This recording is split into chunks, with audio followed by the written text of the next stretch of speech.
মানুষ কেন মিথ্যা বলে? কখনো নিজেকে বাঁচাতে, কখনো অন্যকে খুশি করতে, আবার কখনো কোনো কিছু পাওয়ার লোভে। কিন্তু ডার্ক সাইকোলজি বলে মানুষের মুখ মিথ্যা বললেও তার শরীর এবং অবচেতন মন সবসময় সত্যিটাই প্রকাশ করে।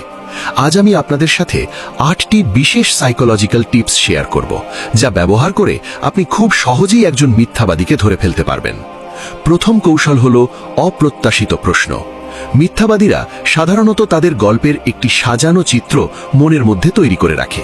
আপনি যদি তাদের গল্পের মাঝখানে হঠাৎ এমন কোনো প্রশ্ন করেন যা তাদের প্রস্তুতির বাইরে, তবে তারা থতমত খেয়ে যাবে। তাদের অবচেতন মন তখন নতুন মিথ্যা সাজাতে কয়েক সেকেন্ড সময় নেবে। সেই কয়েক সেকেন্ডের নীরবতাই তাদের আসল সত্য বলে দেবে। দ্বিতীয় কৌশল, চোখের পলক এবং দৃষ্টির আড়াল। আমরা মনে করি মিথ্যাবাদীরা চোখে চোখ রেখে কথা বলে না, কিন্তু বর্তমানের চতুর মিথ্যাবাদীরা সত্য প্রমাণের জন্য আপনার চোখের দিকে অতিরিক্ত সময় তাকিয়ে থাকে। তবে খেয়াল করুন তাদের চোখের পলক পড়ার হার। মিথ্যা বলার সময় মানুষ স্বাভাবিকের চেয়ে অনেক বেশি বা অনেক কম চোখের পলক ফেলে। তৃতীয় কৌশল হল উল্টো দিক থেকে গল্প বলা। মিথ্যাবাদীকে বলুন তার বলা গল্পটি শেষ থেকে শুরু করে পেছনের দিকে বলতে, অর্থাৎ শেষে কি হয়েছে সেখান থেকে শুরু করে শুরুতে কি হয়েছিল তা বলতে। সত্যবাদীরা এটি সহজেই করতে পারে, কিন্তু যারা মিথ্যা গল্প বানিয়েছে তাদের মস্তিষ্ক এই ধরনের রিভার্স লোড নিতে পারে না এবং তারা তথ্যের অমিল ঘটিয়ে ফেলে। চতুর্থ কৌশল, অতিরিক্ত তথ্য প্রদান।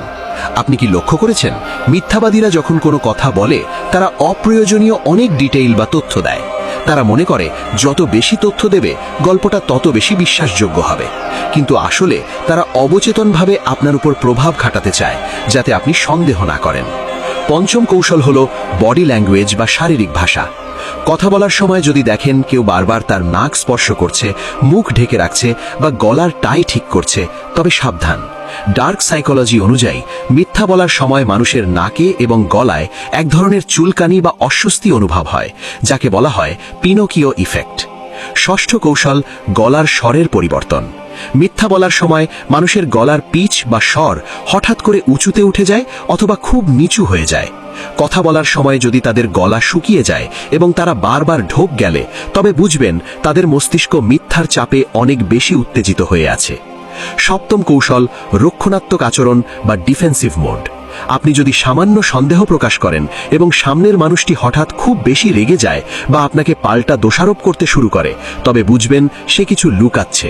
সত্যবাদীরা সাধারণত শান্তভাবে ব্যাখ্যা দেয়, কিন্তু মিথ্যাবাদীরা আক্রমণাত্মক হয়ে আত্মরক্ষা করতে চায়। অষ্টম কৌশল হল চোখের মুভমেন্ট বা আই ডিরেকশন। মনস্তত্ত্ব অনুযায়ী মানুষ যখন কোনো স্মৃতি মনে করে সত্যি ঘটনা, তখন তার চোখ সাধারণত ওপরের দিকে বানে ঘরে, কিন্তু যখন সে মনে মনে কোনো কিছু তৈরি করে বা কল্পনা করে মিথ্যা, তখন তার চোখ ওপরের দিকে ডানে ঘুরতে থাকে। এটি সত্য ধরার এক প্রাচীন ও কার্যকর পদ্ধতি। মিথ্যাবাদীকে চিনে ফেলা মানেই তাকে অপমান করা নয়, বরং নিজেকে প্রতারণার হাত থেকে বাঁচানো। এই কৌশলগুলো অনুশীলনের মাধ্যমে আপনি মানুষের মনের আসল উদ্দেশ্য খুব সহজেই বুঝতে পারবেন। ভিডিওটি ভালো লাগলে লাইক দিন এবং আপনার সাথে ঘটে যাওয়া কোনো মিথ্যার গল্প কমেন্টে শেয়ার করতে পারেন। পরবর্তী ভিডিওর জন্য সাবস্ক্রাইব করুন। ধন্যবাদ।